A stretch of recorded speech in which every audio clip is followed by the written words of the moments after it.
finished at last. Looks like it, Aunt Mattie. Huh. Bye, Dad. Hello, son. Well, daughter, how was the moving picture tonight? Lovely. Mice, that's what it was. Just a lot of mice. There wasn't anybody killed in the whole thing. No, well, then I'll stick to these. These don't talk. And that big cluck Norman Maine was in the picture tonight. Never does anything but kiss a lot of girls. Norman Maine is one of the best actors in pictures. You and your movies, that's all you think about. You shouldn't be allowed to go to him at all if you're asking me. Too bad I was so busy in the kitchen. I didn't hear anybody asking you. Hello, Granny. Hello, darling. But of course, no one ever listens to me. I do if they're within 10 miles of you. Gadding around picture shows. House all cluttered up with movie magazines. And the other day, I caught her talking to a horse with a Swedish accent. Sis. We're only young once, you know. Ah, Hollywood.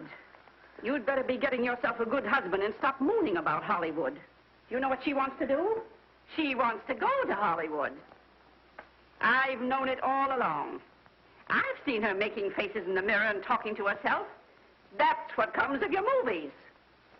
Why, what would you do if you did go to Hollywood? I'd be an actress. I would, I tell you. I've always known I could. Guys, wouldn't it be wonderful to have a movie star in the family? Oh, Miss Blodgett, may I have your autograph? You may not know it, darling, but you're practically on your way to bed. Oh, Miss Blodgett, you're my favorite actress. Won't you tell me the secret of your success? Oh, let me alone. I asked her what's come over you. I'll tell you what's come over her. She's just a silly little girl whose head has been turned by the movies. And the sooner she forgets the whole thing, the better off she'll be. Why will I be better off? What's wrong with wanting to get out and make something of myself? What do you do that's so much better? Just because you're satisfied to sit here all your life, you think you can laugh at me. Well, someday you won't laugh at me. I'm going out and have a real life. I'm going to be somebody. You know, if it was spring, I'd say give her a good dose of sulfur and molasses.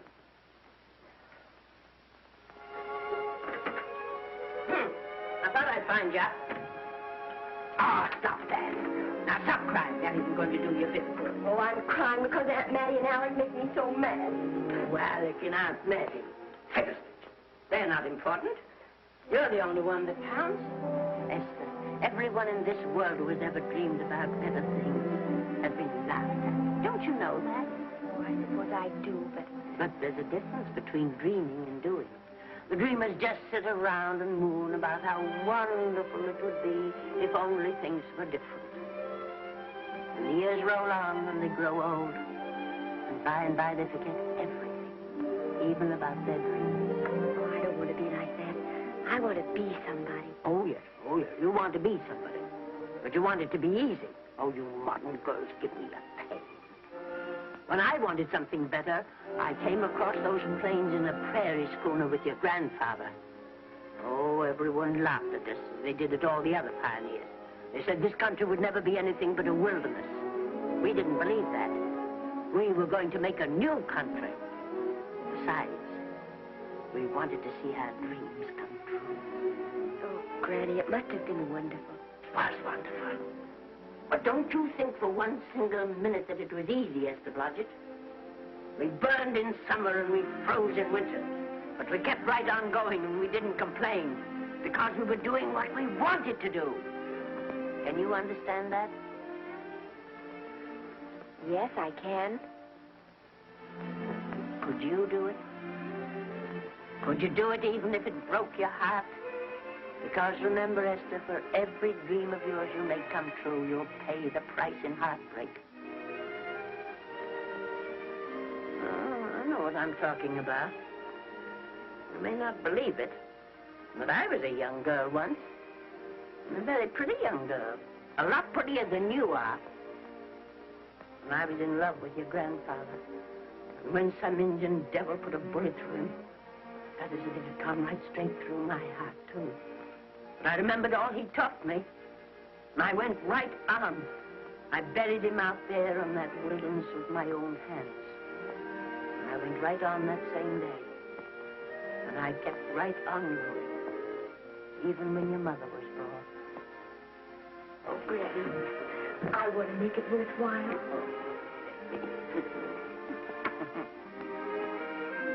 You know, Esther, there'll always be a wilderness to conquer. Maybe Hollywood's your wilderness now. From all I hear, it sounds like it. But if you've got one drop of my blood in your veins, you won't let Mattie or any of her kind break your heart. You'll go right out there and break it yourself. That's your right. Here. Oh, here. Stop that nonsense. Here. Take this and go to your Hollywood. Oh, I can't take your money. Well, why not? It's your savings. Well, I was only saving up for my funeral. Now I don't think I'm ever going to die. Oh, Granny, how can I ever thank you? By giving me your word of honor that you'll never tell a living soul where you got that money. I promise. Remember, if you do, I'll have you arrested for robbing me.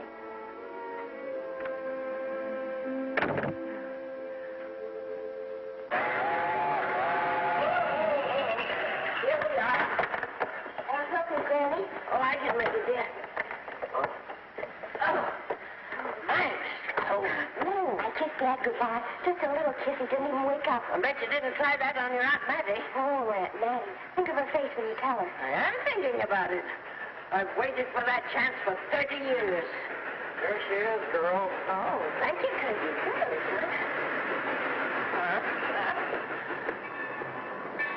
Well, come on. Here's your prairie schooner.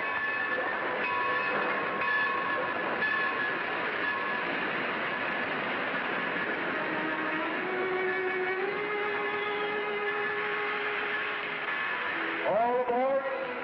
Oh, Granny. Go on. Goodbye, Granny. Goodbye. I'll be waiting for you in those movie pictures. Don't tell Mattie. You know, my eyes are not as good as they used to be, but my ears are all right. So you remember, talk up good and loud. All aboard. Bye. Bye. Bye, Granny. Bye.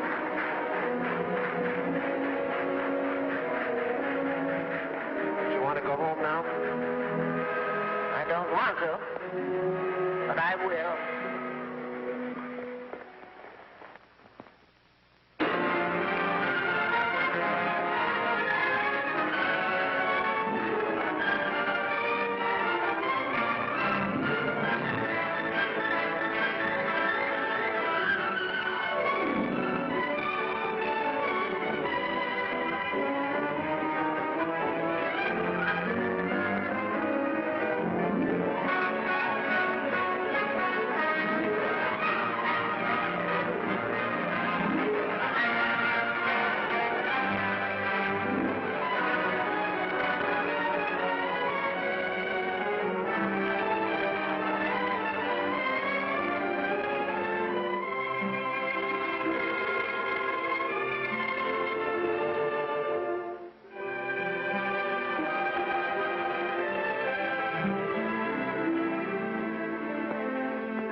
Good afternoon.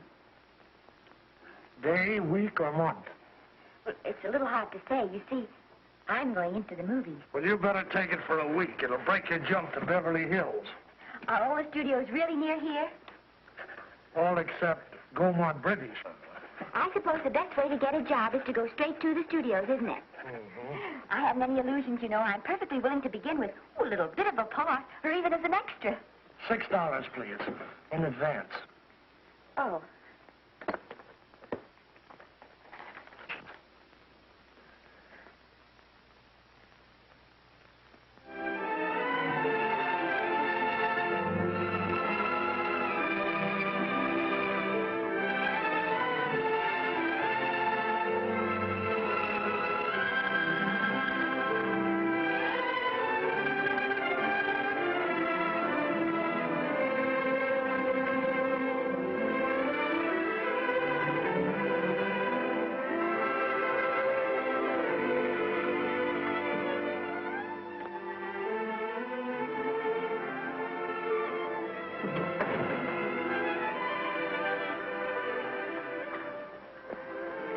I beg your pardon.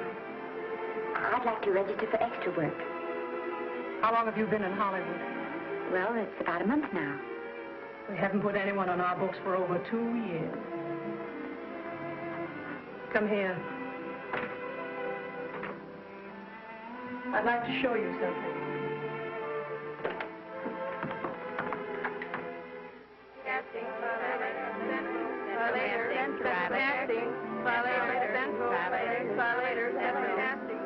Every time you see one of those little lights flash, it's somebody asking for a job. Every time you hear them say, try later, it means there isn't any job. You can't keep the girls at the switchboard long. They go crazy. Every one of those little lights thought it was going to be a star.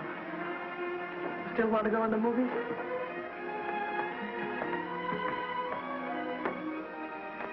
You know what your chances are? 1 in 100,000.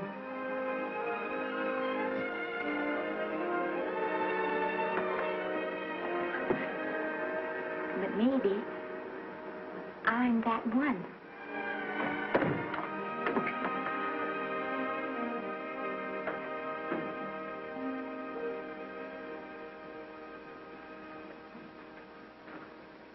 Any phone calls for me, Mr. Randall? Oh, no. Jesse Lasky and Sammy Goldwyn must be writing letters instead. How's the luck today? And there wasn't any. Maybe you don't go at it in the right way. Now take Danny McGuire here. He knows the ropes. Don't you, Danny? Sure, I've had him around my neck for years. Huh? What? Oh, Miss Blodgett. Danny McGuire, our new tenant. How do you do? Mr. McGuire is a big director. Oh, are you really? Oh, could you possibly use me in a picture, Mr. McGuire? Of course, I haven't had much experience, but I don't think that really matters if you're willing. And I Now really listen, feel that... lady. In the first place, I'm not a director. I'm an assistant director. In the second place, if I had any jobs to give away, I'd confer one on myself. And in the third place, you should have stayed back home in the first place.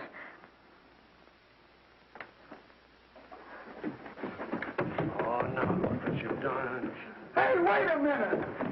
Hey, don't be that way. Don't do that. Gosh, I didn't mean to get tough, but a guy thinks he's being kidded when somebody asks him for a job and he hasn't got one for himself. After all, I'm not a big enough shot to hurt your feelings. I'm sorry. It wasn't just that. It was a lot of things. Looking for a job every day and never getting any nearer to it. I guess I was beginning to get a little scared. I know. Lady, do I know. Well, there's only one thing to do for that feeling when you're tired and sunk and down to your last nickel. Come on and I'll buy you a drink. Well, it's not as bad as down to the last nickel. I still got $11 left. $11? You're going to buy me a drink. Come on.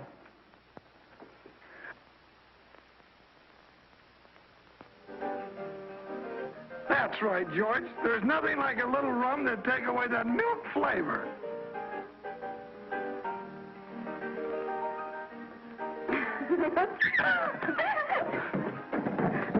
I beg your pardon. Certainly.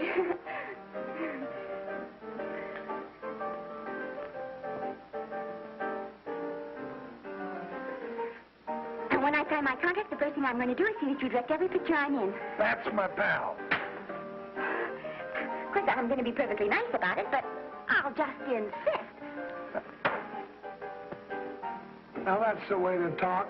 Don't let them lick you. Oh, I should say they can't lick me. If they try anything like that, why... I just won't sigh. Now, that's right. What have you got to lose? Another one of these and we'll open our own studio.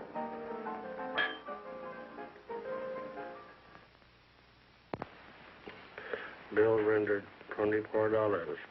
Past due. Remit without further delay. Me.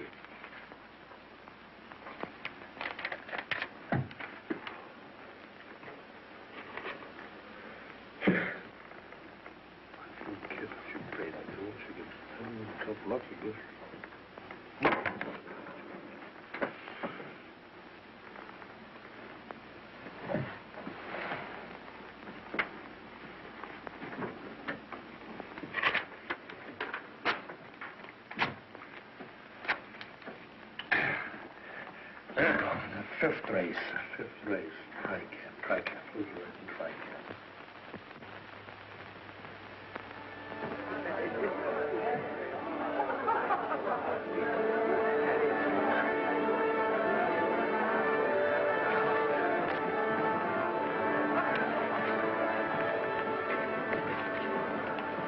Hey, the program's going to be swell tonight. Now, you take this fella Beethoven. I'm a pushover for him. And Chopin, well, he's not so dusty either. But I kind of wish that once in a while they'd play something you could sort of go out whistling, you know, like Blood Settle, Blood. Well, there's a tune. Hey, why don't you throw your hat in the air or something, can't you? This is a celebration. My job starts tomorrow. I know it does, and I think it's swell, Danny. Gee, I wish you were in on it, too. But, oh, no, it would have to be a war picture. One of those big novelty numbers. A war picture without any beautiful women at the front. Oh, well, something will happen soon. Maybe. Why don't you go home, kid?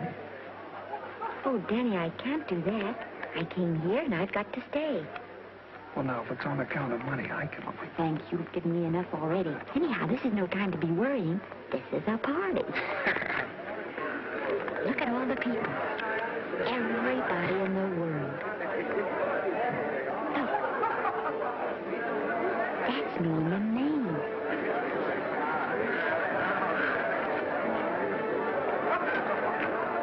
And he seems to have had that one extra cocktail.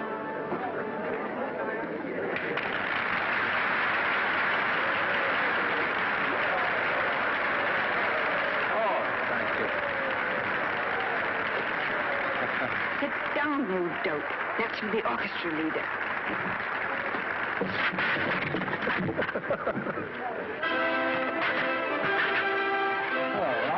Hello, Norman. Oh, Mr. Maine.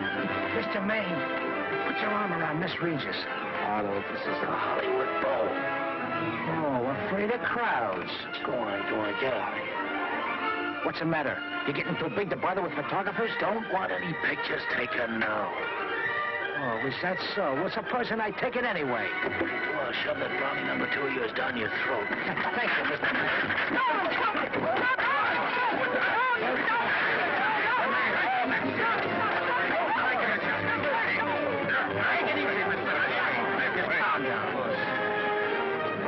Normie, come back and sit down. Everybody's laughing at you.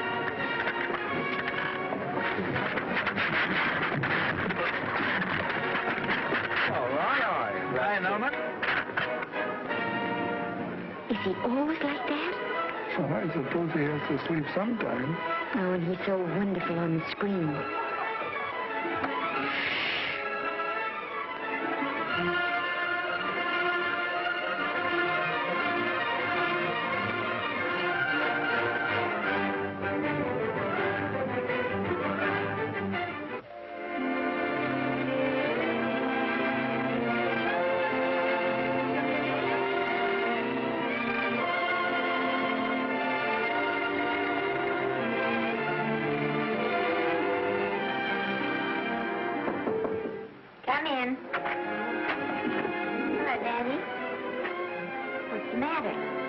Well, believe it or not, I got a job for you. Daddy, that's wonderful. When do I go to the studio? Well, you don't exactly go to the studio. Oh, it's on location. Well, it's not exactly on location. But of course, I have any makeup. Will you tell me what to get and sort of help me put it on? Well, you don't exactly need any makeup. You see, it's not really a picture job. It's being a waitress. Oh. Well, it's kind of a picture job if you look at it right. You said it was a waitress. Well, it's waitressing for Casey Burke, the big director over at our studio. He's giving a party tonight to kind of celebrate on account of finishing the picture, and he wanted me to get him an extra waitress, and it's $5. And I thought of you right away, Esther. That was awfully sweet of you, Daddy. Well, there's going to be a lot of big people at Burke's house tonight, and I'll bet you there's any number of big directors, and if you're there, maybe they'll notice you. I could make them notice me. Sure you could, Esther. It's your chance. My chance. All right, Daddy, I'll do it. Oh, but I can't. I haven't got the right things to wear. To wear? Oh, yes. Now, you don't think the wardrobe department's right next to my office for nothing, do you? A perfect fit.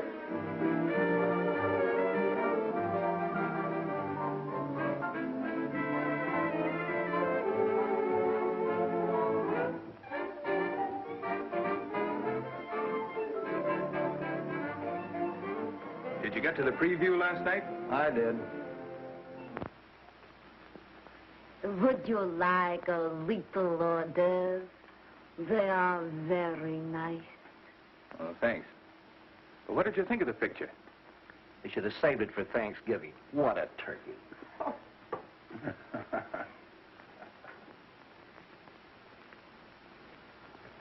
Will you have some hors d'oeuvre? You do like hors d'oeuvre, don't you? I don't think there's anything so enjoyable as hors d'oeuvre before supper, and these are really delightful.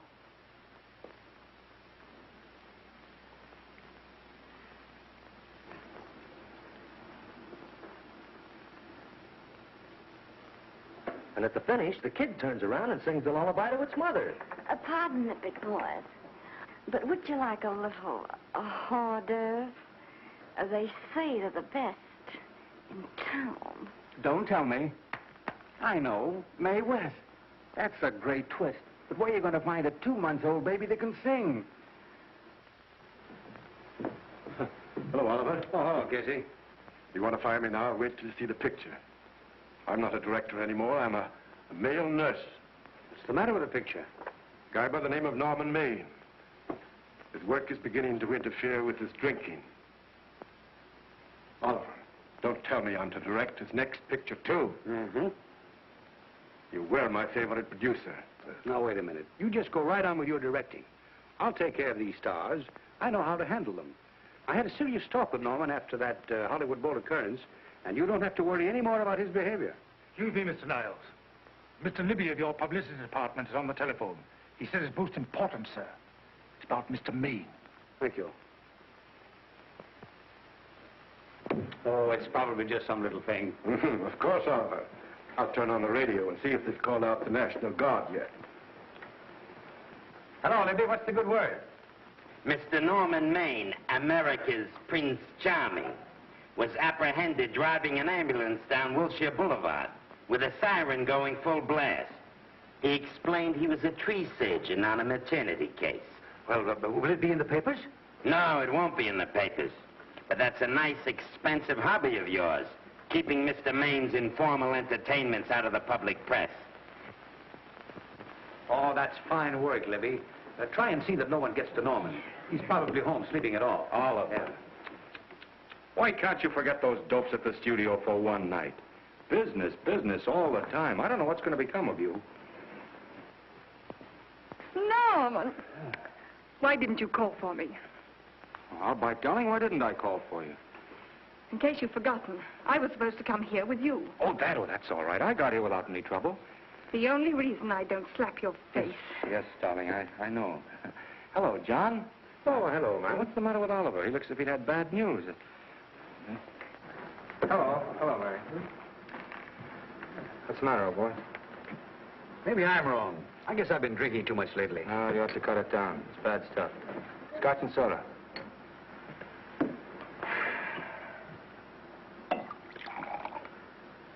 Come on. The word, you know, is pronounced when. Bad dialogue, Oliver. You'd rather not watch this. You know best. Soda. Thank you. Oh. Go ahead and say it. I've got it coming to you. Don't make it tougher on me, Norman. I don't want to stand here and preach, but take a look at my side of it. I'm trying to make pictures with you. I know. Costs are going up, and the grosses are going down. No, it isn't that. I've made lots of money with you, and I can afford to take a loss. But I hate to see you going the way of so many others. Why don't you get Lloyd's to insure you against me? You can't get insurance against a man forgetting who he is. You're a great star, Norman, but there's nobody so big that he can afford to have people refuse to work with him. Who doesn't want to work with me? You... Quiet. Listen, I know plenty of people who do. Yes, and so do I. But your real friends can't stand seeing you start to fall apart. What do you mean by that? The first signs are always the same. Not being able to remember your lines. Cameraman struggling to cover your hangovers. And all because you have to have a good time. Every day and every night. Listen, I've warned you for a long time. Okay, Oliver, you're a swell guy. You won't lose any money on me. I'll promise you that. I'll be ready for the curtains when the time comes. When it does, here's my epitaph. And now I think I'll, have a little drink. Scotch and soda.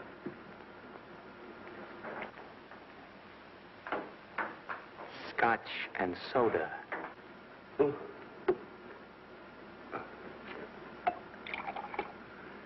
Come on.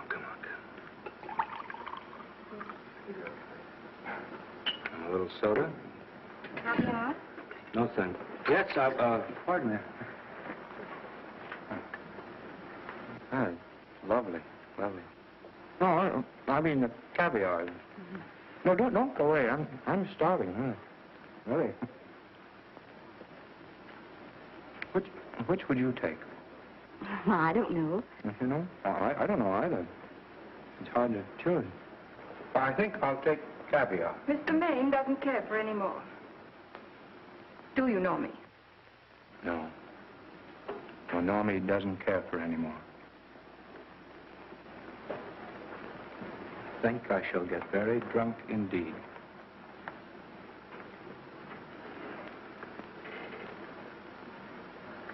Scotch and soda. Sorry, I have something.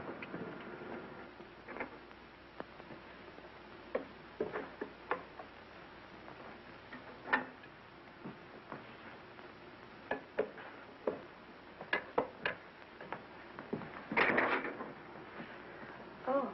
Mind if I help?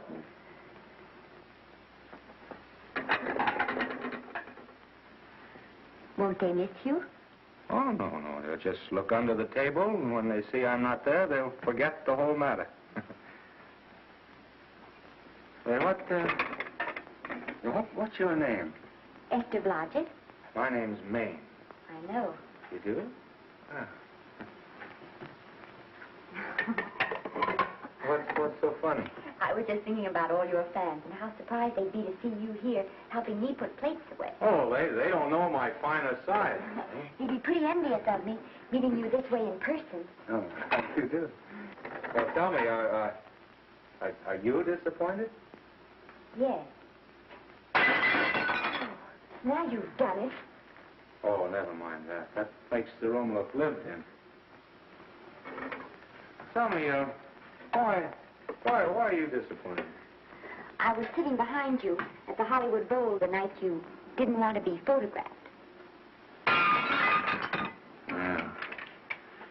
I'm told I crept into many a heart that night. Oh, I can never explain this. You know, you have very pretty hair. You better get out of here. And a sensitive mouth. And a charming little Precisely why are you here instead of with the rest of the guests? I'm just trying to be helpful. I see. Are you sure there's no other attraction?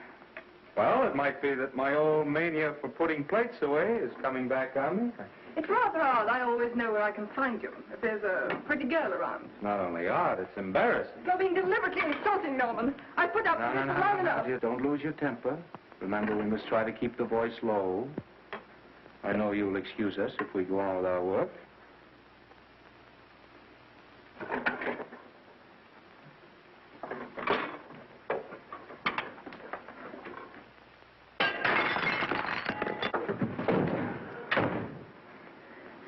Now see what you've done.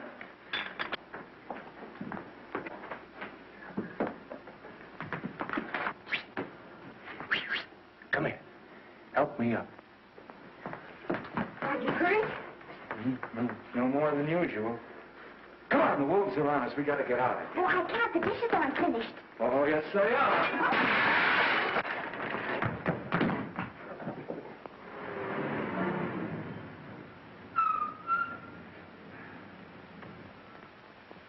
Well,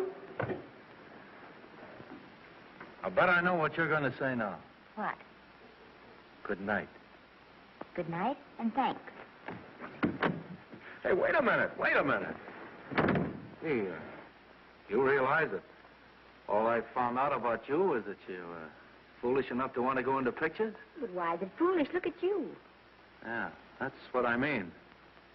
No, I'd rather like to go into this matter a little more thoroughly. Oh, that's awfully nice of you. Why don't we go on up to my place and talk it over? Oh, no, thank you very much, but I really must say good night. Good night.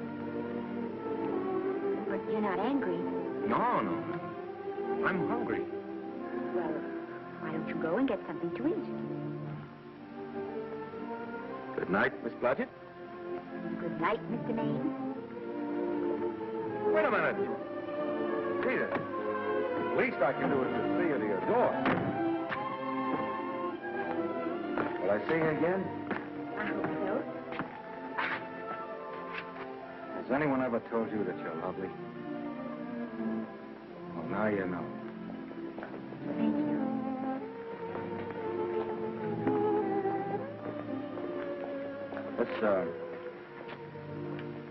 It's hard to say, but I want to say it anyway.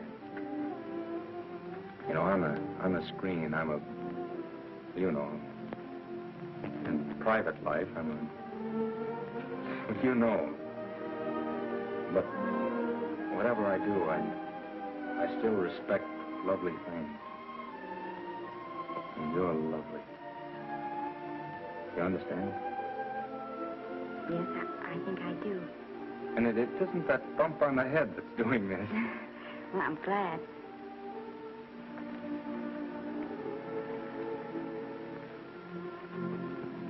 Good night. Good night.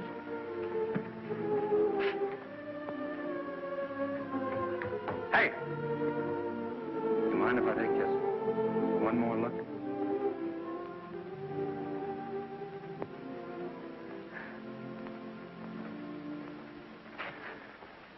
Go away. Quite impossible. I wouldn't even consider it. No.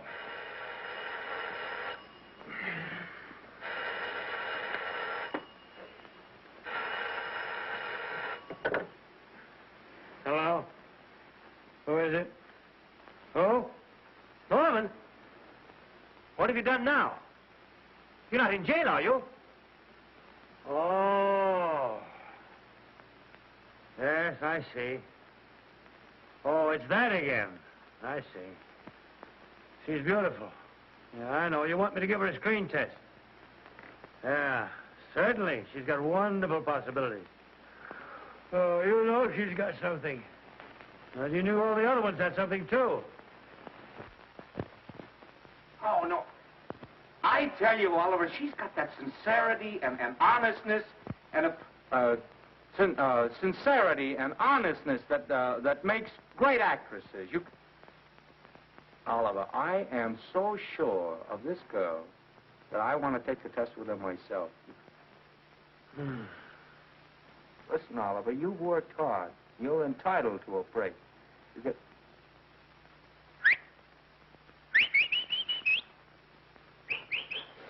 Yes, I heard you. Anything. Yes. Yeah. Oliver, look. You try to get a little sleep now, old man. All right. All right, boy. Good night. Now tell us.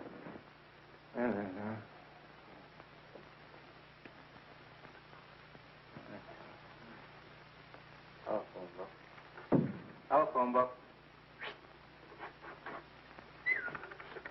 Hey, telephone. Hey, Olive, telephone book.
Telephone. For me? Some drunk trying to be funny says he's Norman Maine. Oh, thanks. I'll be right down. And Miss Blodgett, would you give him a message for me? Tell him it's 3 o'clock in the morning!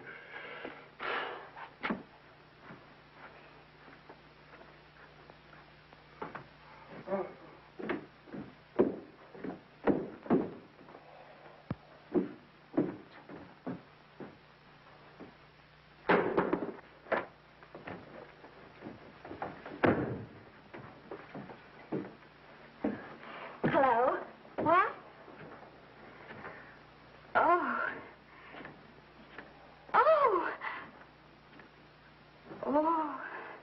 Oh, yes. I'll be there. Oh, thank you.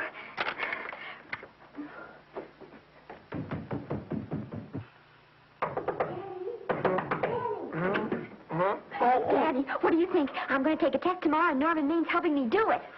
I'm taking one, too. Garble's assisting me.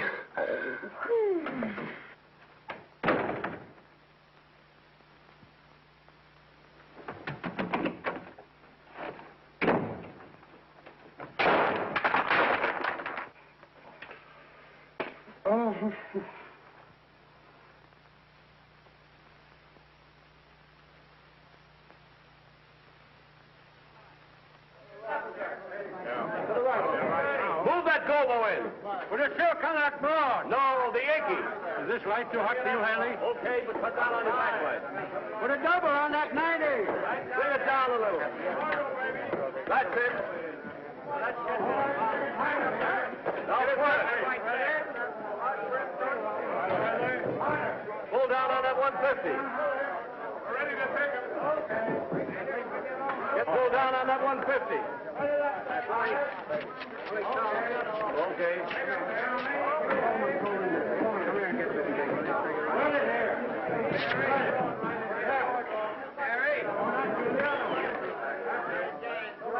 Bring me an apple box. Listen, gentlemen, please, if you don't mind. This is just a test. Ready, Mr. Burke? All ready, Mr. Burke. Ready, Mr. Burke. Ready now, Mr. Burke. All ready, Mr. Burke. We're ready now, Mr. Burke. All ready, Mr. Burke. We're ready, Mr. Burke. All right, let's take it. Quiet! Quiet! Quiet! Quiet! Quiet! Ready, Norman? Yeah. You ready, Miss, what's your name? You'll soon know your name, Esther. The whole world's going to know it. But I'm so scared.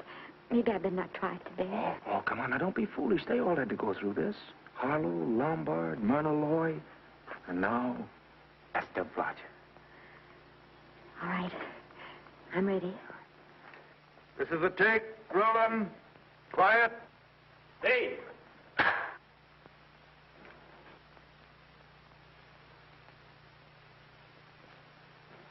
I may as well tell you that my whole organization thinks I've gone a little nuts to sign you. Well, maybe they're right. I've been nuts before. You see, all the experts seem to think that your type is a little mild for present-day taste. But I rather believe that tastes change, like eyebrows. And I think that also, like eyebrows, tastes are going back to the natural. You look like a nice girl. I think I'm going to like you. That's not important. I think the public will like you. That is important. Oh, yes. I see what you mean. I mean, I know it is. Well, I don't think it's going to be easy. Nothing you really want is ever given away free. You have to pay for it. And usually with your heart. Someone else told me that once. But you still have to work it out for yourself. Oh, well, all this is just a long way of saying, I'm glad you're with us and good luck to you. And now I'm going to turn you over to our demon press agent, Libby. Don't let him frighten you. He has a heart of gold, only harder. And for the love of Pete, learn to close your mouth and keep it closed, even in your love scenes.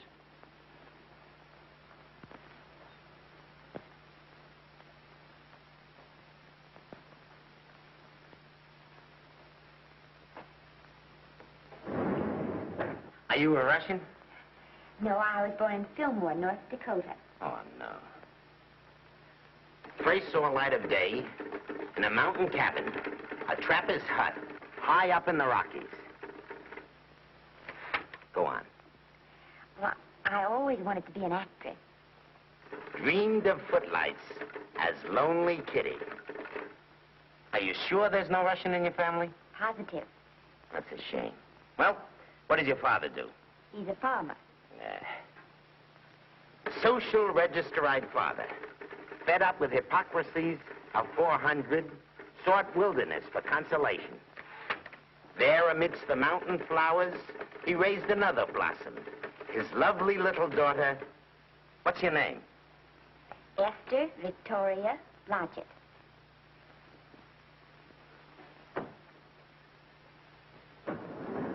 Greatly appreciating your attention in this matter, very truly. Do you know what her name is? Esther Victoria Blodgett.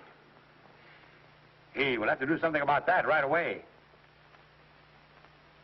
Esther Victoria Blodgett. Well, that Blodgett's definitely out. Let's see, Esther Victoria, Vicki. How about Vicki? Oh, I think that's terribly cute. Let's see, Vicki. Vicki what? Vicki. Pronounced Vicki. See, Esther, Bestus, Esther, Desta, Festa. Oh, that's very pretty. Jester, Hester, Desta, Lester. Vicki Lester. Oh, I like that. Say it. Vicki Lester. Say it again. Vicki Lester. Say it again. Vicki Lester. Say it. Vicki Lester. Say Vicki Lester. Vicki Lester. Vicki Lester. Vicki Lester. Vicki Lester. Flash. Our Niles studio discovers new starlet, a Cinderella of the Rockies. Her name is Vicki Lester.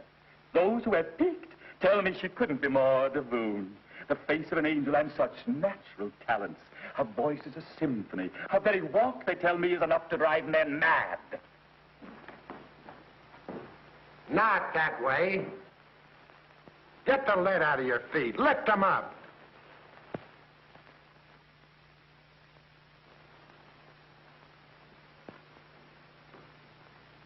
That's better. It's terrible, but it's better. The quality of mercy is not strained. It droppeth as the gentle rain from heaven. Cease. Through the mouth, my child, through the mouth. The nose is for smelling roses. Proceed.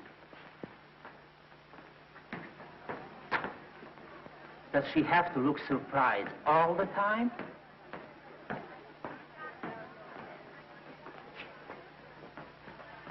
Anyway, it's just a rough sketch. Pretty small mouth, eh? Oh, well. Give her that Crawford smear.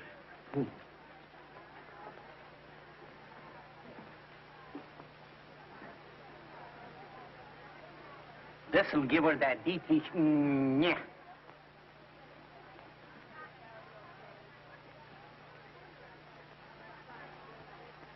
We're on the wrong track. She still looks surprised.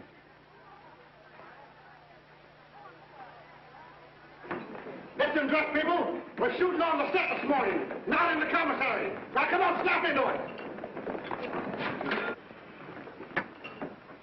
Acme Trucking Company? No. Mr. Smith is not in.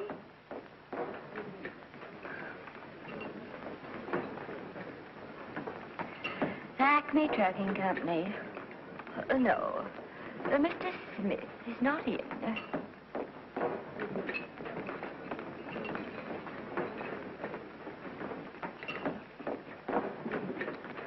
Good morning. What can I bring you, Mr. Maine? That just shows how long you've been here. Neighbor, bless you. How soon are you and I going to be married, huh? I don't know. You'll have to ask my mother.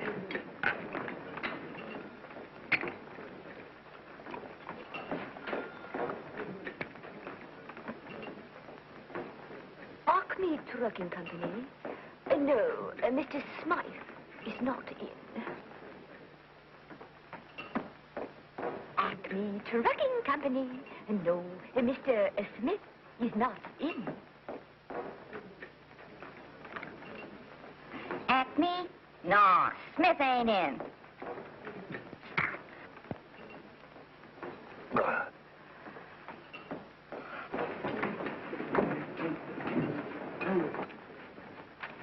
Acme Trucking Company? I'd like to speak to Mr. Smith, please. Mr. Smith is not... Oh, Norman.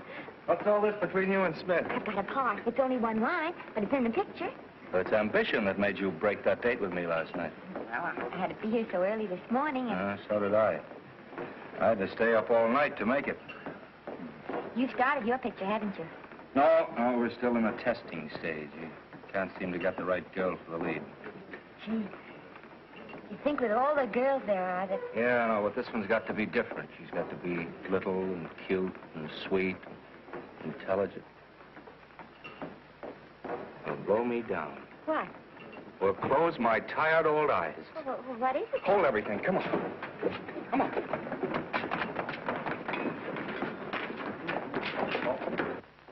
Had you been through the whole casting directory? I'll work day and night, Mr. Niles. And I'll work with her, Oliver. And I can be mean or nasty or anything you want, Mr. Niles. If she clicks, Oliver, you've got a star overnight. Okay.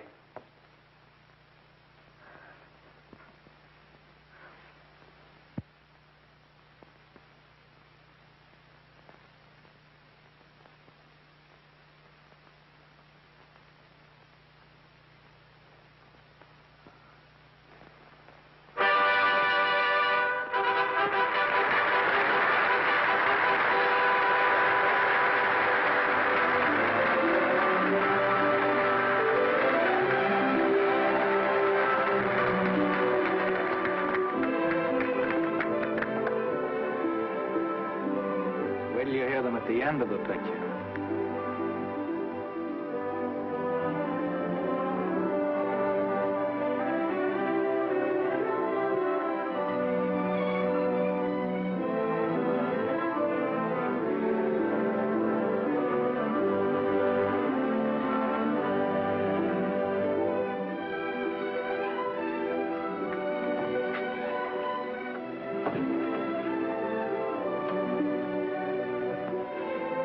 Do you think we were noticed? By no one. They're much too busy playing at croquet. I've loved you all my life. But we only met 2 days ago. That's when my life began.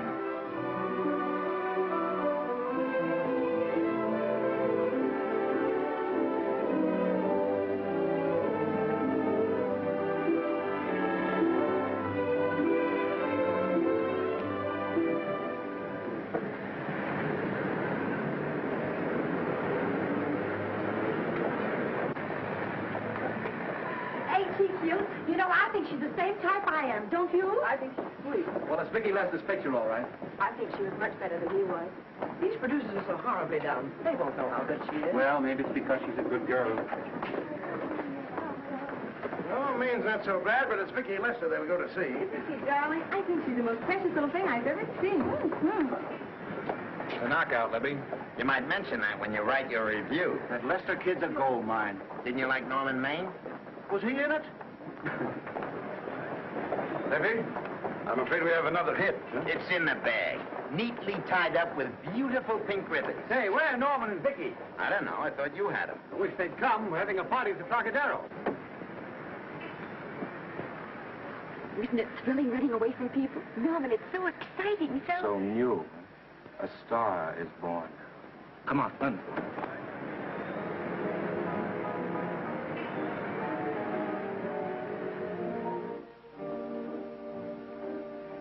It's wonderful, isn't it? Crazy quilt. Oh. It's a carpet that's spread for you. It's all yours from now on, you know? Come, Esther. You're a success. You'll have everything in the world you want. I hope it'll make you happy. Hasn't it you? Then there was one thing I never had.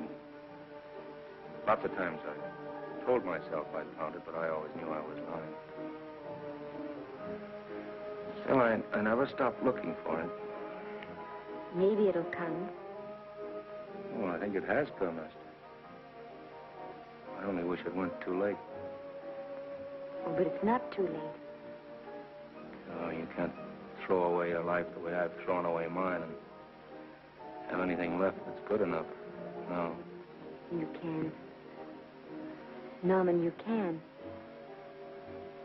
You mustn't tell me that, Esther. I'm so afraid that I'll believe it.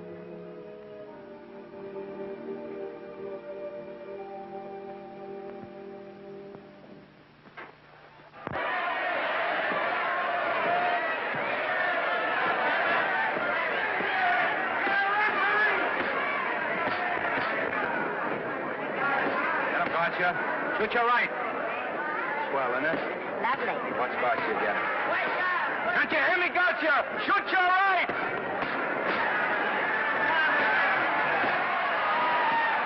He's down! Gotcha, got him!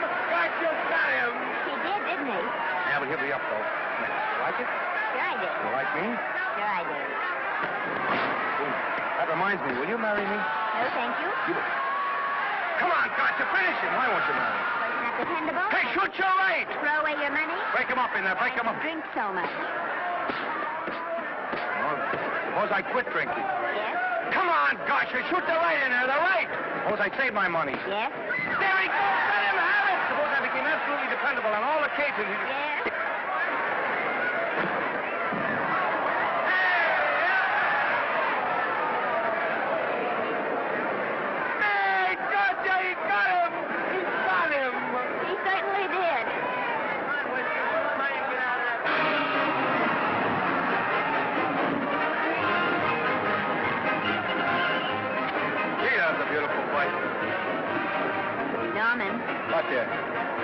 Would you do all that for me if I said I'd marry you?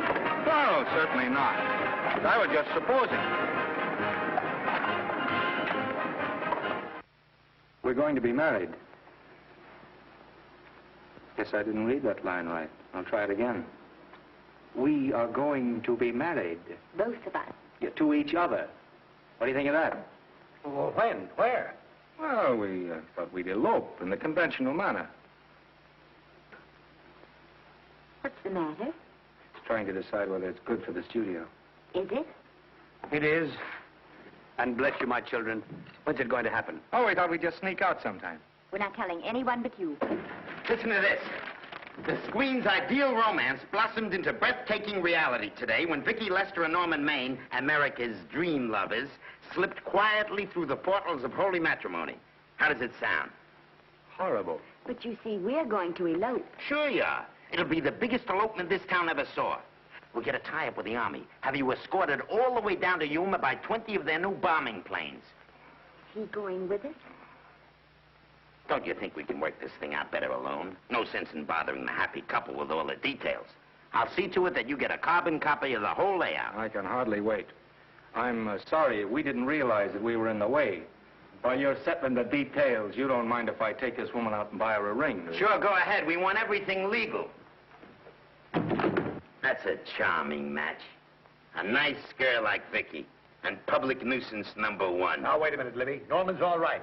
And if you'll pardon my pointing, Vicki's business is her own. It doesn't require any comments. I wasn't making any comments. I just said it was a rotten shame. So go ahead and plan the elopement. Oh, that elopement stuff is out. You can't get any scope in that. We're going to have a wedding. Where'll we have it? Customary place, I believe, is a church. Nah, it's been done. This has got to be something big. The beach. I can visualize it. The bridesmaids in bathing suits. 20,000 Santa Monica school children spelling out the word love. It's a novelty, but is it big enough? Why not the city hall? A police escort of every motorcycle cop in town. Sirens screaming, confetti pouring out of buildings like the Lindbergh reception in New York, only on a big scale. What's the matter? Isn't it big enough? And now, if any man can show just cause why these two may not be lawfully joined together, let him now speak, or else hereafter forever hold his peace. Do you, Alfred Henkel, take this woman as your lawful wedded wife? Will you love, comfort, honor, and keep her in sickness and health as long as you both shall live? I will. Do you, I beg your pardon. Do you, Esther Blodgett, take this man as your lawful wedded husband? Will you obey, serve, love, honor, and keep him in sickness and health as long as you both shall live? I will. Place the ring on her finger. Hurry, please. Now, by virtues of the power invested in me as Justice of the Peace of San Bardo Township, County of Los Angeles, I pronounce you man and wife.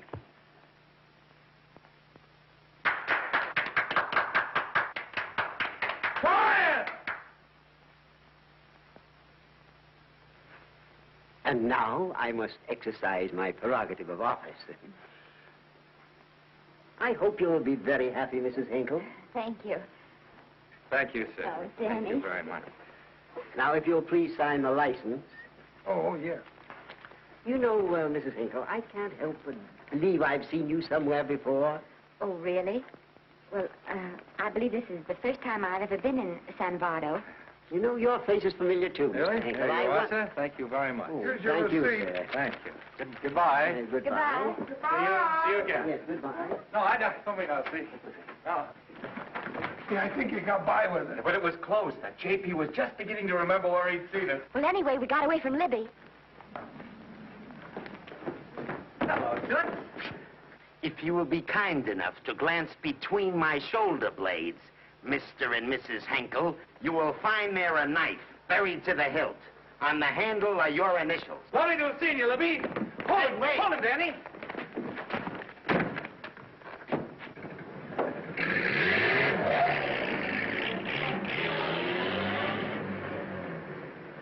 There go a couple of rats I raised from mice. Well, they got a right to get married, haven't they? I haven't got any right to double-cross the public, and I haven't done it yet. Hey! People versus Porky Washington. We're charged with violating Section 600. Young man, you're in contempt of court. Operator, get me the Los Angeles Tribune. I've a good mind to put you under arrest. Wait till I make the score. You wait, too. Tribune, give me the city desk. Johnny, this is Matt Libby. I got a flash for you. Norman, Maine, and Vicki Lester were married at 2:30 this afternoon. Vicki Lester? Court recess.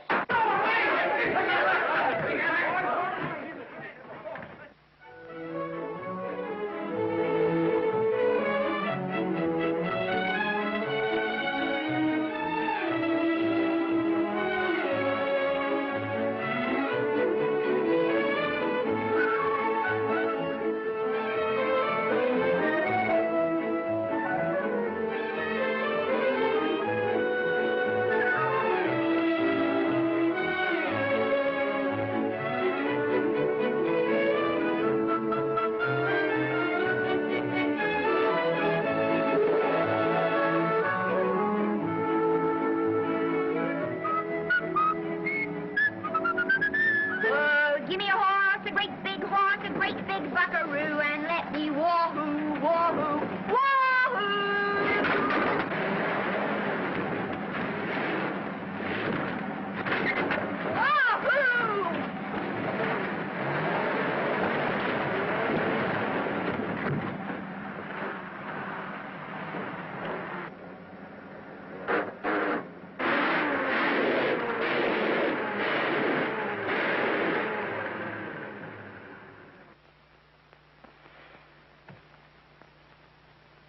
Wahoo.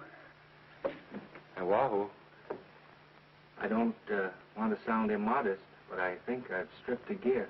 Well, sit down, won't you, and let's get acquainted. We'll probably be seeing quite a bit of each other from now on. No. Might just as well break the ice now as later.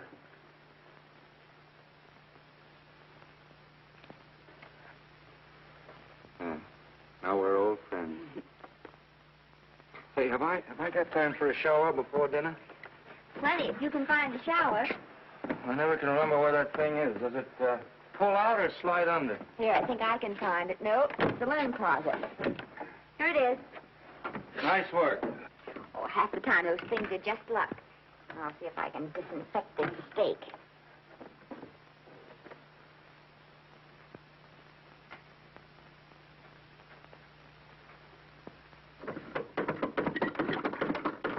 Yeah, Esther, there's no soap.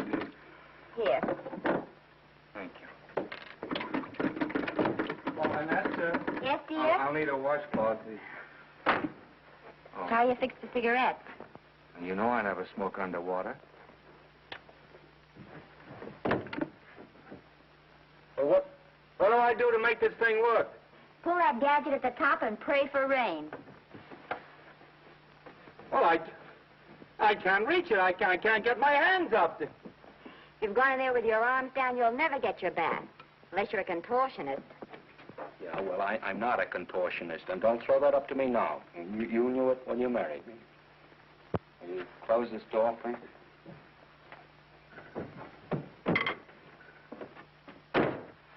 Thank you.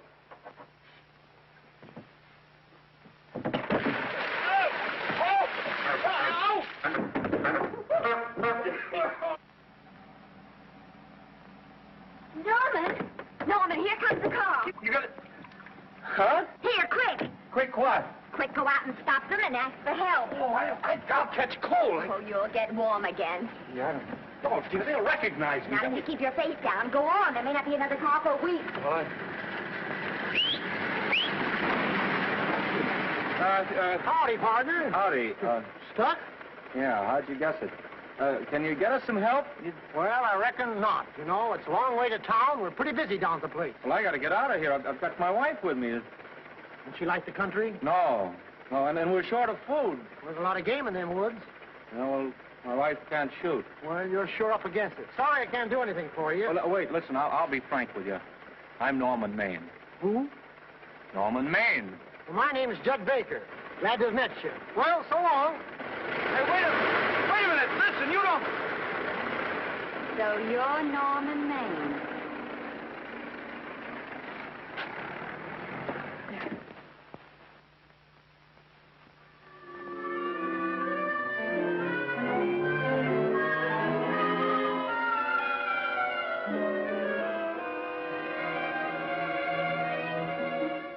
I got my prestige to look out for. I'm supposed to be the best publicity man in the racket. And they laughed themselves sick when I even tried to get a decent mention of Maine. Yes, I know how sensitive you are, Libby, and I don't like to see your feelings hurt. Thanks, boss. Now, Vicki, there's a dish for free space.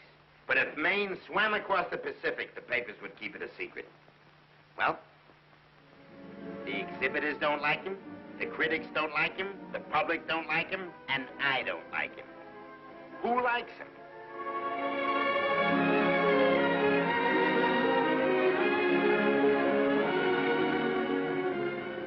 Oh, but, darling, this is almost too much of a surprise. And there I was in my touching innocence, thinking we were going to live at the beach house. Oh, we'll still keep the place at Malibu. But this is special. This is our castle. It used to be in the air, you know? Well, we'll never use any ugly words like contracts and pictures and careers. When we come in those gates, we'll check the studio outside. Come on, I got another little surprise for you.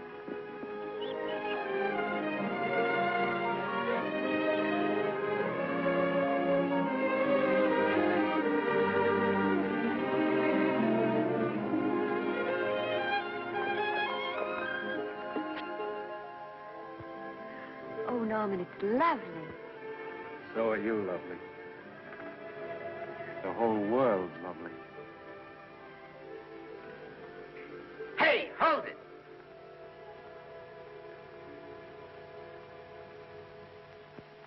That's it. Caption: their honeymoon never ends. All right, let's get some pictures. Now, if the bride will sit here and the groom stand behind her, we'll have something unique. Now let's go after something different. You sit down and she'll stand up. Pretty radical, isn't it? Yeah, but in a nice way. Okay, Otto, fire. Caption: their honeymoon begins anew. Ah, the producer. Caption: their honeymoon ceases abruptly. Hello, Oliver, glad to see you. Oh, I'm glad you're back. Thank you. Vicki, how well you're looking. Hello, Oliver. Am I interrupting? Yes, thank you. Just want a couple more pictures. That's enough of both of them. What they're asking for is exclusives of Miss Lester. Alone. Oh, I see. Well, come on, Oliver. Let you and me get exclusive. See you later, Vicki. But don't worry, Otto. My camera smashing days are over. They ain't your only days that are over. Oh, hold that, Miss Lester. Gorgeous. Well, Oliver, how's the dividend situation? Very pleasant. I think we'll show $2 million on the next quarter. Oh, smart move of mine to sell my stock, eh? Oh, well, when you need money, you need it. Well, some people save up for just such an event. There's bound to be a rainy day occasionally. Yeah, but as a citizen of California, I've always refused to admit that. Yes, I know, but still it does rain. Well, anyway, you can thank me for some of those dividends of yours. Mm-hmm. Oh, can't you? Oh, sure, sure. That was a little too quick, Oliver. Matter, the Enchanted Hour was a smash hit, wasn't it? Well, it made Vicki a star overnight. Yes, it should have. What about me? Oh, let's talk about business at the office, Norman. Beautiful pool you have here. Beautiful. Oh, now let's talk about it here. Didn't they like me? Well, maybe the pot wasn't just right. It was the best part of the year. Look, Oliver. You think I'm slipping? Can you take it? Yeah, go ahead. The tense is wrong. You're not slipping. You've slipped. Oh, my fan mail's still big. Norman. Fans will write to anybody for a photograph.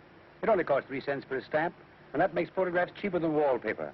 But every 25 cents they pay for a theater ticket buys them the right to be a critic. And your last few performances, Norman, have not pleased your critics.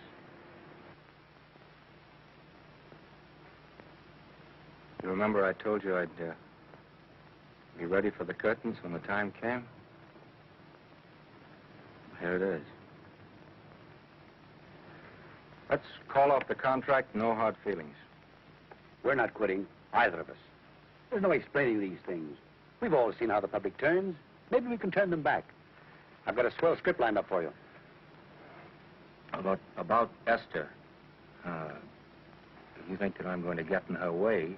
Well, as a matter of fact, as it happens, there's no part in this story for her.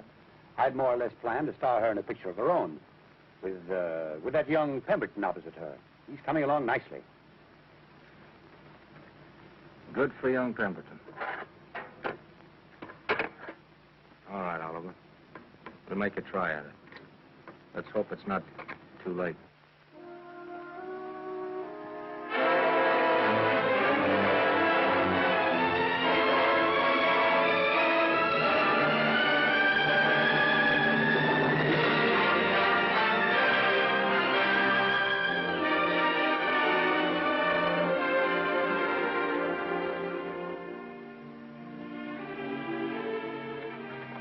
No argument.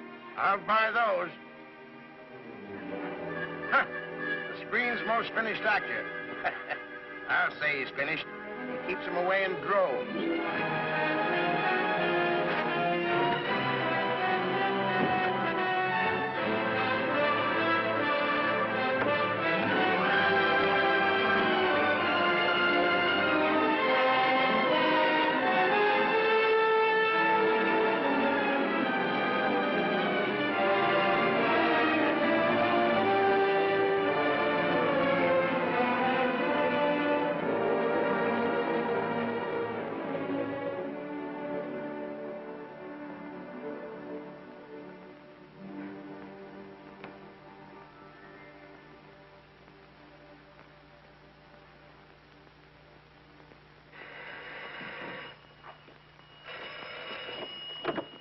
Hello? No, Miss Lester isn't home as yet. No, I'm not the butler. But I can take a message just as well as he can, honest. Oh, is that you, Norman? Swell. Listen, Norman, this is Artie Carver. Hiya, kid. Swell. Say, I hear you're through with Oliver Niles. Is that on the level? Please, Artie, I'm not news anymore. Forget it. Say, what kind of a settlement did you make on your contract? Give me a figure so I can do a story on it. There was no money involved. We just called it quits. Okay, I'll fill in my own figure. Say, by the way, I've been trying to get an interview with Vicki for 2 weeks, but she's always busy. How about you giving an old pal a break by speaking to her for me? Sure, I'll ask her. Swell. So long.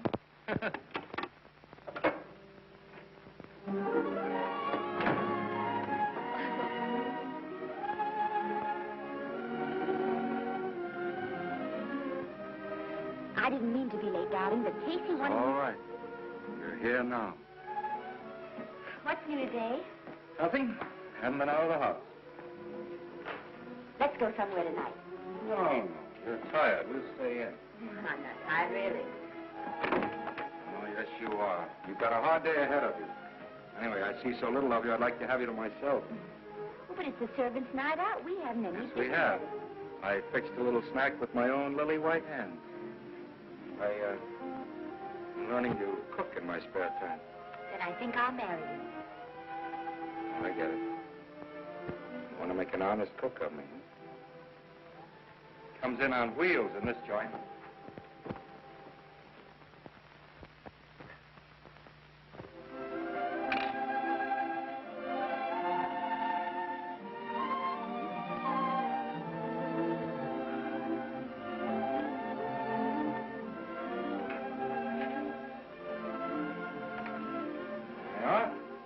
How's it look? Wonderful. Huh? That's what I thought. Now then, don't be formal, just pitch in. Yeah?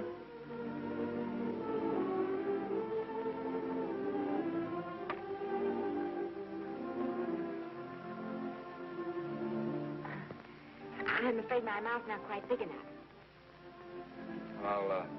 I'll measure it next time and make them to size. A little hard to lift, too. In fact, I think I'll take those measurements right now.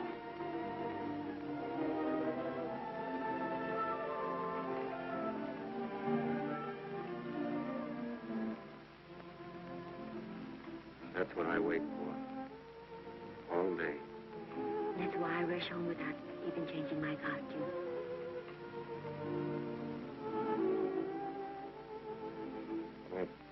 We're forgetting that we're hungry. Would you like a sandwich? Thank you. I still have a little work on this one.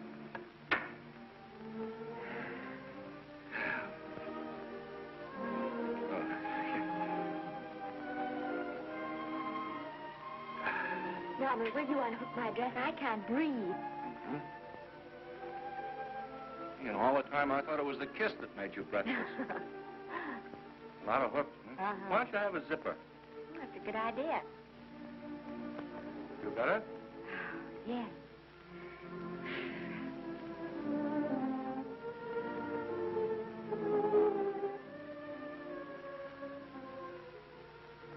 Don't look now, but I think that guy on your left is in love with you. I hope so.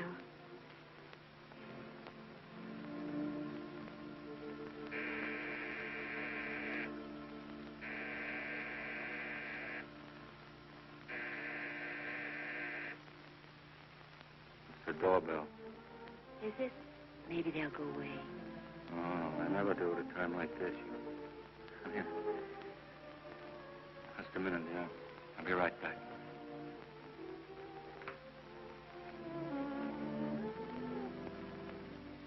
Does Vicki Lester live here? Yes. I got a package for her. I'll sign for it. So who are you? I'm her husband. Oh, sure. I'm right here, Mr. Lester.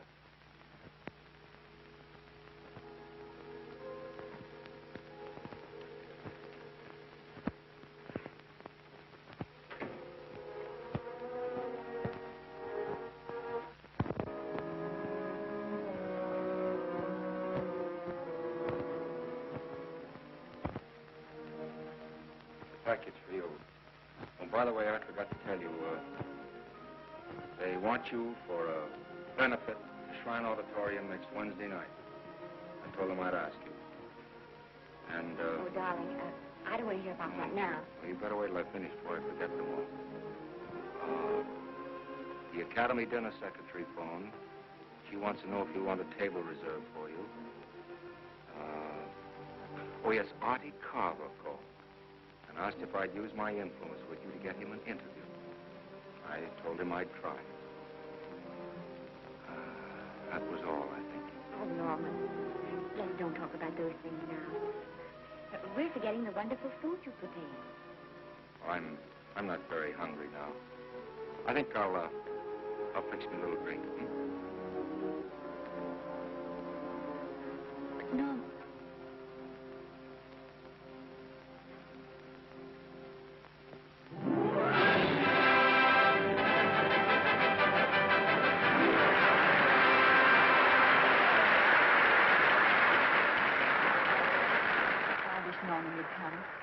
Stop worrying. And think how nice that statuette is going to look on your mantelpiece. Do you suppose anything's happened to him? But of course not. He's just been held up in traffic. You think about that statuette. And now we arrive at the climax of the annual dinner of the Academy of Motion Picture Arts and Sciences, the highest award within our power to bestow. We have already applauded with our hearts as well as our hands, while awards are being given those gentlemen who during the past year have rendered distinguished service to the motion picture industry. We now pay honor to the ladies, or rather to one lady.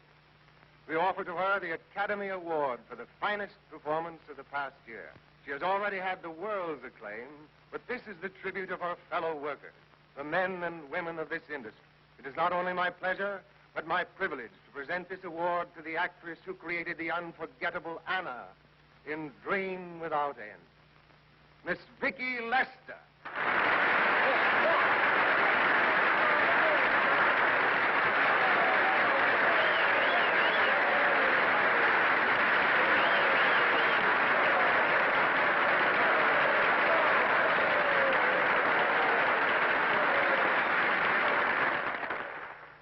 What more can we say, Miss Lester? This says it all for us.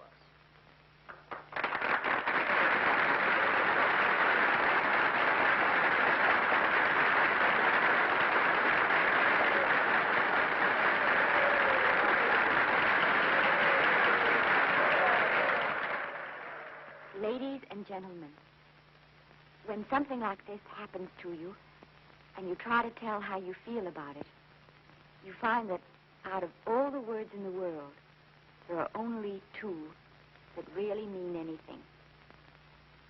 Thank you. All I can do is to say them to you from my heart. All I can do is to keep on saying them. Hey, that's fine. All the thing. That's a very pretty speech, my dear. Very pretty. You said the right thing. I want to be the very first one to congratulate you on that valuable little piece of bric-a-brac. Now I want to make a speech. Gentlemen of the Academy and fellow suckers, I got one of those once for a best performance. They don't mean a thing. People get them every year. What I want's a special award, something nobody else can get. I want a statue for the worst performance of the year. In fact, I want 3 statues for the 3 worst performances of the year, because I've earned them.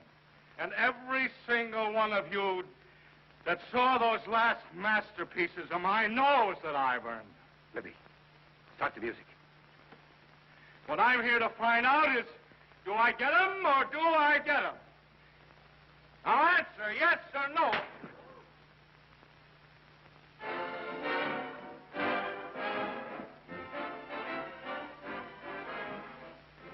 Norman, darling, let's go and sit down.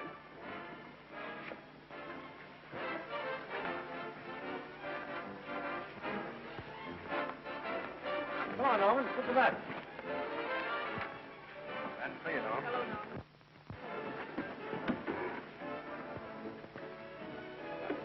Hello, how are you? Hi, Oliver. My dear, do let me congratulate you. You must be terribly proud and happy tonight. Thank you.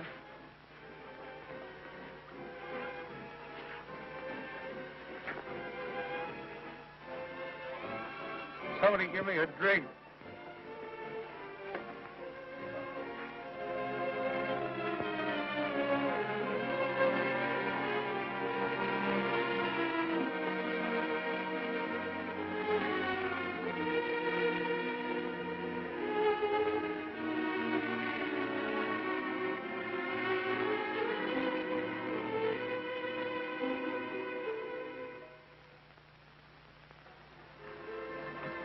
Oliver, nice of you to come to my dressing room. Vicki, how are you? I missed you. Everyone's missed you. Have a nice trip. Well, a 3-month tour of the theater circuit scarcely comes under the head of pleasure. But the way they're screaming for your pictures all over the country. Miss Lester, if I may talk shop, you are a knockout. Thank you. It's good to hear that. You've been crying. A little. How's Norman?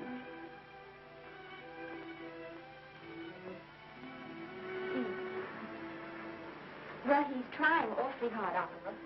Letting Norman leave this studio was the hardest thing I ever did. There was nothing else I could do. I know. Has he been... Is he all right? He's gone to a sanitarium. He really wants to stop drinking. And I think he could only... Well, perhaps if he could start working again, it would be some encouragement. Oh, Oliver, could you do that? Oh, thank you. But he mustn't ever know I told you. He won't know, and you mustn't worry. I want you to keep up your good work in this picture. I'll try, Oliver. That's the one thing I can do for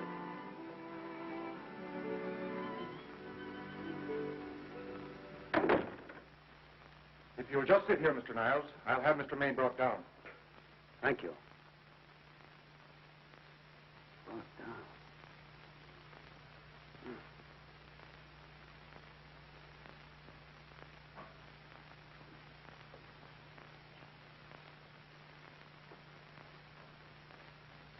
Hello, Oliver. Welcome to Liberty Hall. Hello, Norman. Well, no, Mr. Niles isn't slipping me a case of scotch, Cuddles. This is just a handshake. This is Cuddles, Oliver, my social secretary. We go everywhere together. How are you feeling, Norman? Fine. Getting along remarkably well, Cuddles tells me. He says you ought to see some of the boys. Let's sit down. Yeah. Cuddles, we really don't need you. Touching, isn't it? Can't bear to have me out of his sight.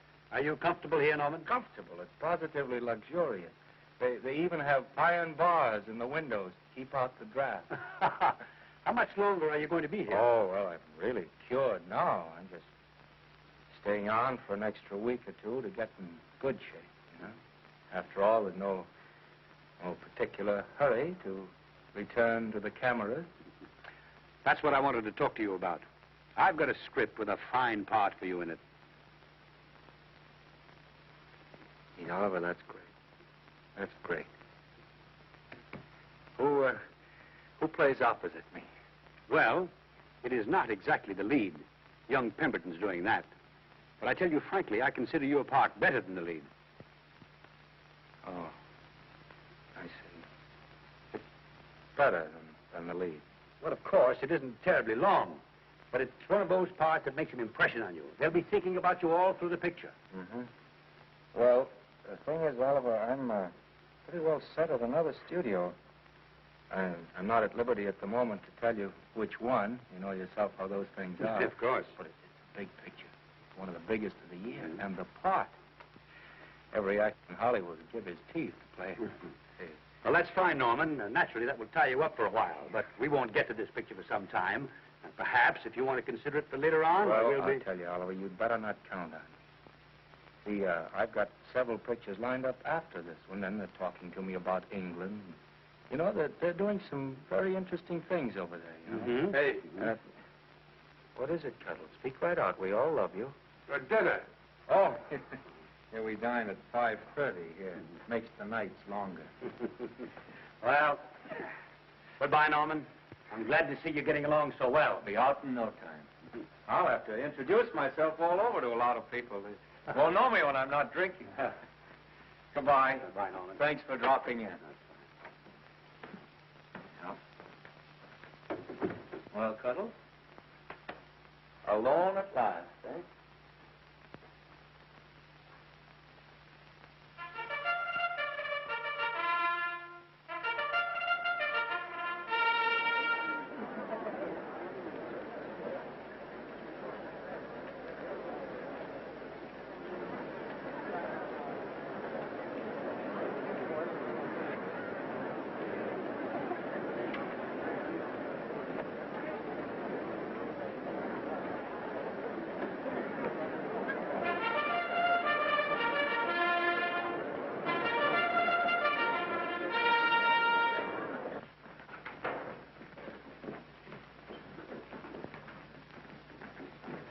Burke?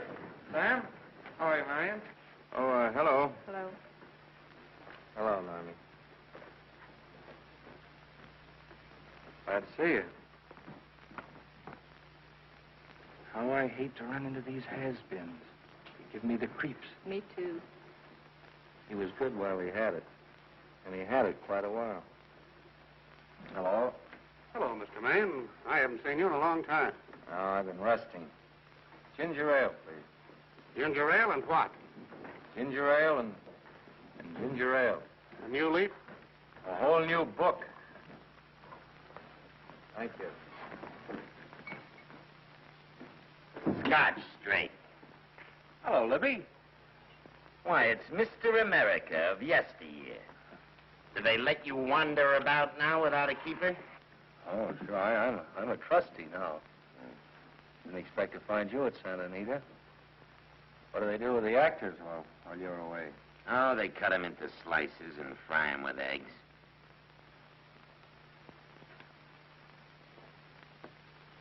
I suppose you'll be here all the time, now that you've retired from the hurly-burly of the silver screen. Well, we're living down in Malibu now, and pretty lonesome with Esther away working all day. Well, I wouldn't squawk about that if I were you. It's nice to have somebody in the family making a living. Oh, wait a minute, Libby. I don't want to forget that we're friends. Friends, my eye. Say, listen, I got you out of jams because I had to. It was my job, not because I was your friend. I don't like you, and I never have liked you. Nothing made me happier than to see all those cute little pranks of yours finally catch up with you and land you on your celebrated face. Pretty work, Libby. Always wait till they're down, then kick 'em. I don't feel sorry for you. You fixed yourself nice and comfortable. You can live off your wife now. She'll buy you drinks and put up with you even though nobody else will. Wait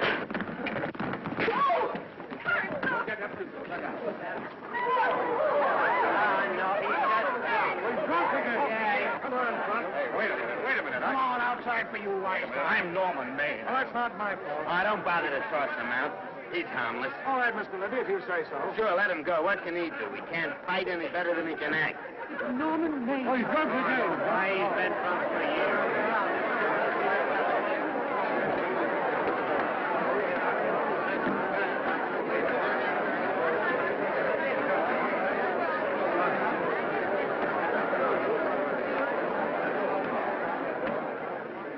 Give me a scotch.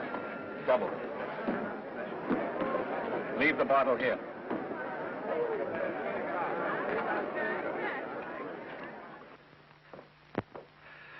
Vicki, you'll be ill. Why don't you try to get a little sleep? But he's been gone 4 days. 4 days and not a word.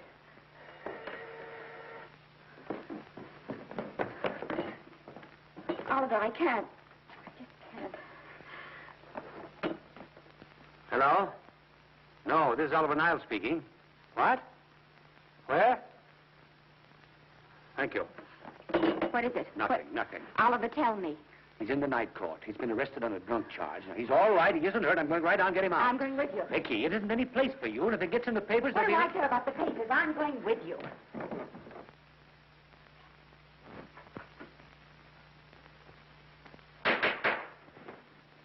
Division 30, Municipal Court, County Los Angeles, now in session. The Honorable Judge J. Parrish presiding. Be seated, please. Was you able to do anything? The judge wouldn't even see me. Ready, Your Honor.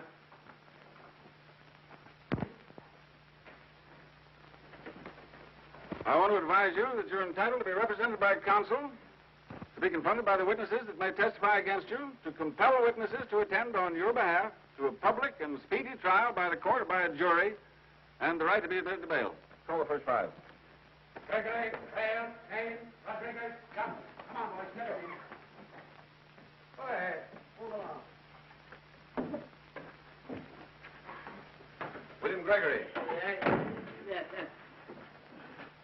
Plain drunk, picked up at 5th in town. Asleep in the gutter. 14 similar offenses in the past 6 months.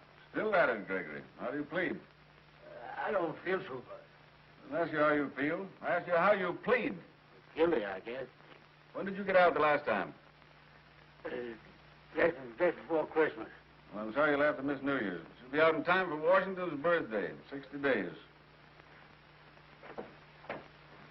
Milton Rails.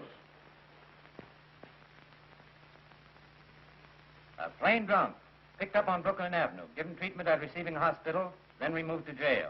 How old are you, Rails? 17, sir. Did you take a good look at those men in the cell with you last night? Yes, sir. And have you taken a good look at yourself this morning? No, sir. Well, I suggest that you do. $5 or 2 days. Sentence suspended. Oh, Judge. Alfred Henkel, more commonly known as Norman Maine. Drunk and disorderly. Cracked car into tree at Sunset and Coronado. Evidently been drinking for days. Resisted arrest and injured one of the arresting officers. How do you plead? Guilty. You're Norman Maine, the actor, aren't you? You've come pretty low, haven't you? There isn't a man here who's had the advantages you've had. Look what you've done with them. You're nothing but an irresponsible drunk, driving about the streets with the power to inflict death or injury on innocent people. I think we'd better deny you that power for a while. 90 days in the city jail. Please wait.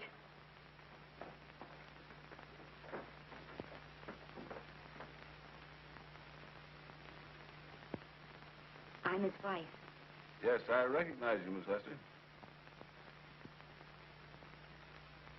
Please, Judge. I promise you this won't happen again. I'll be responsible for him. If you just won't send him there. You realize that this man, when drunk, is obviously a menace to public safety? And you realize, too, Miss Lester, the responsibility you'll be assuming to this court and to the Commonwealth. I do. Sentence suspended. Prisoner remanded to custody of wife. Thank you. You can get him at the jail entrance, madam. Jose Rodriguez. Plain drunk, picked up at 1st and Maine. Second offense. How do you plead? I think I'm guilty, Your Honor. 60 days.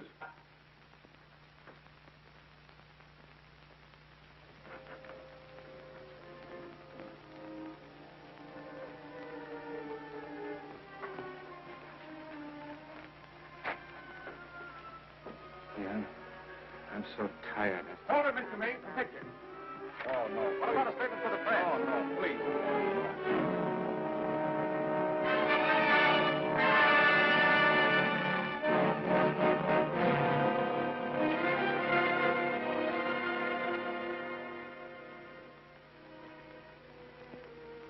He could have slept innocently all day. It's the best thing for him. Awful to see this happen to someone you love. And know in your heart that it can't get any better. I only know that all I can do now is stay with him and try to help him. So will I. And between us, we'll take care of him. You're very fond of him, aren't you, Owen? I'm very fond of both. Then I know you'll understand what I have to tell you. And after what happened last night, I think you already know what it is. I can't do any more pictures. I'm going away for good with Norman. You can't do that, Vicki. You're at the very peak of your success. And you've worked so hard to achieve it. That's what's been wrong. And I've thought it all out. Maybe if I hadn't been away from him so much, last night and what went before, it wouldn't have happened. I know it's too late to think about that now, but it may not be too late to go away with him and start over somewhere. It's your life you're giving up, Vicki. so I can try to give Norman back his. Can you honestly tell me I'm wrong to do it? No, Vicki. I can't honestly tell you that. Then there'll be no more Vicki Lester.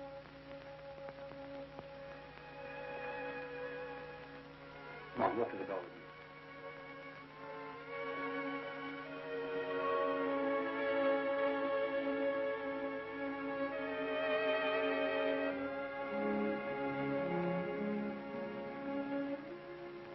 Goodbye, Vicki Lester. You were a grand girl. Good luck, Mrs. Norman Maine.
Darling,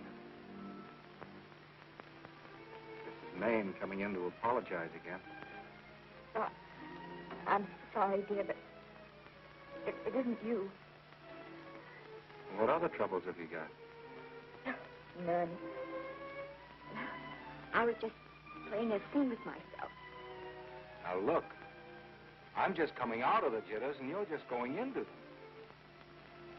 This is a swell household. Isn't it? I'll tell you what we'll do. I'll promise to brace up if you'll go on the wagon. I guess I have been drinking too much. You know what I'm going to do? I'm going to be an athlete. You mean with great big muscles and everything? Well, roughly speaking. Gonna join the YMCA? It costs too much. I'm going wading up in our front yard. No. Sure. Would you like me to go with you? Sure, if you'd like to. No, Miss, I don't think I will. It might spoil this beautiful, natural wave. Yeah, I guess that's right. But, darling, look, could you have a hot toddy, and some hot soup for me when I come back? Some hot soup? And I'll make some of those nice sandwiches. No, Miss, do you have to?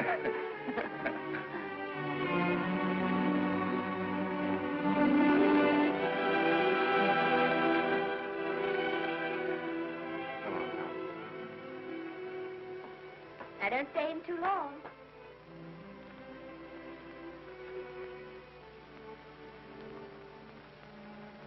Hey! Do you mind if I take just one more look?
first drink of water he had in 20 years.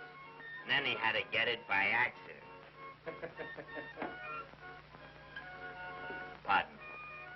How do you wire congratulations to the Pacific Ocean?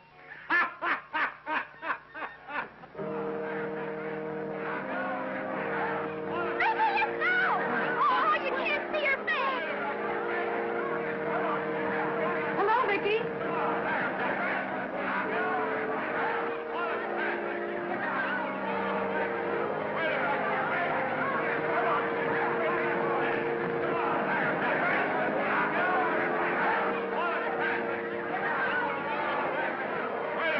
Can't you? Come on, Vicki, let's see your face. Vicki, will you sign my book for me like Mrs. Norman Maine? Don't you care, Vicki. You get over it.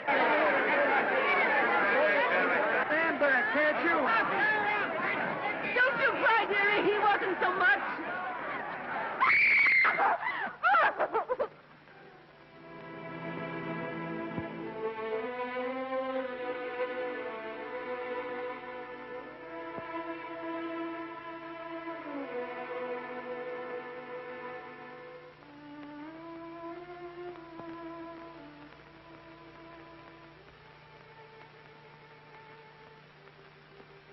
Do you mind if I take one more look?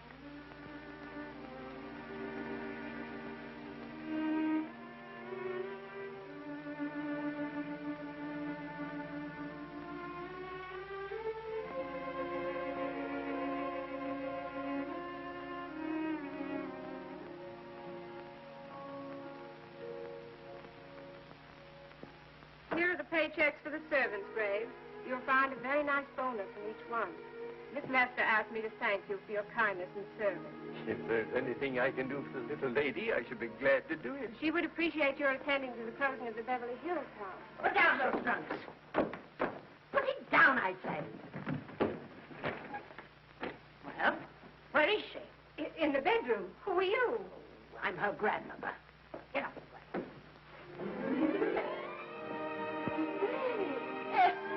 Granny, darling. Oh, I'm so glad to see you. What made you come? Oh, I know when I'm needed. Now get out of here. Go on. Get out of here, all of you. I want to talk to my granddaughter alone. I came just as quickly as I could, but I'm going home. I sent you a wire yesterday.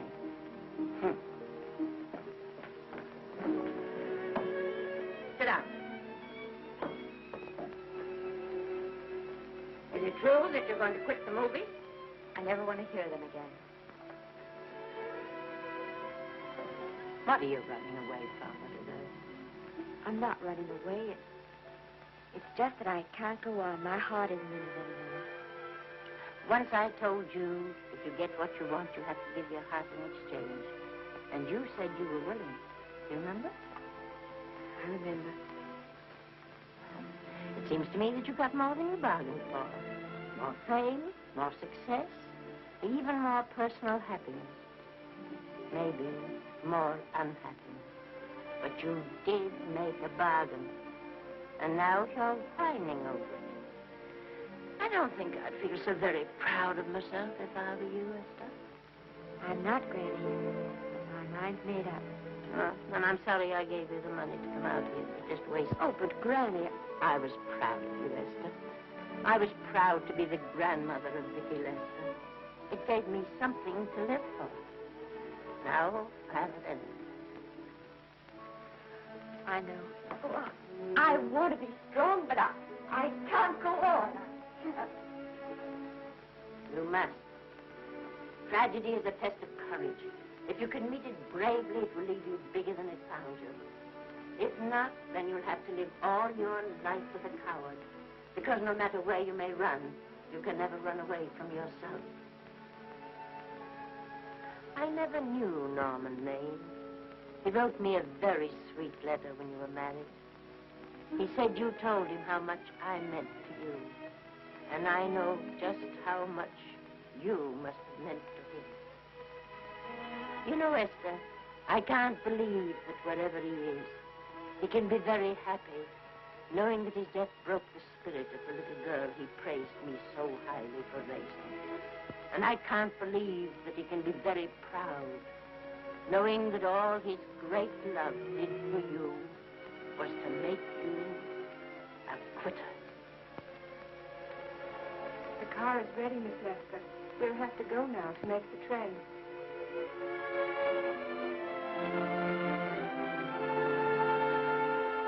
Put the car back in the garage.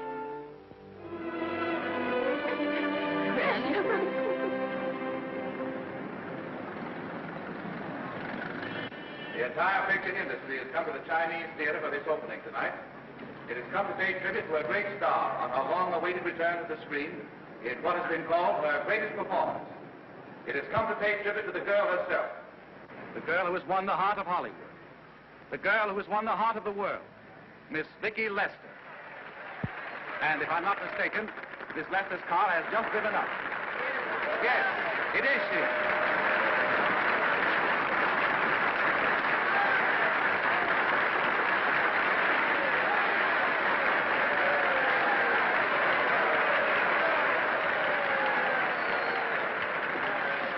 This doesn't scare you too much. I scare very slowly, young man. Smile, folks, please.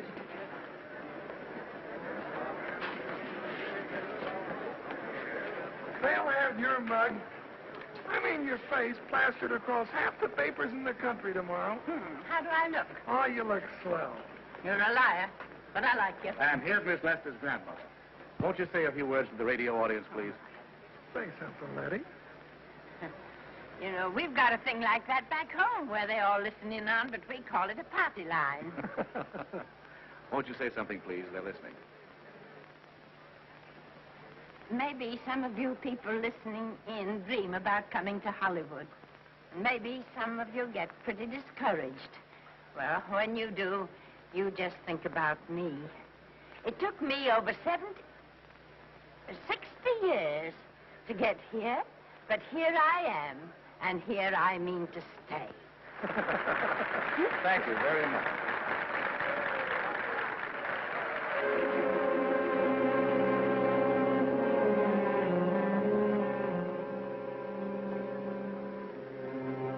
Miss Lester.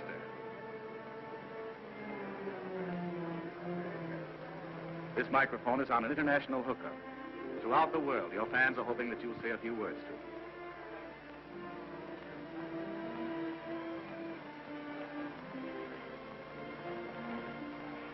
Hello, everybody. This is Mrs. Norman Maine.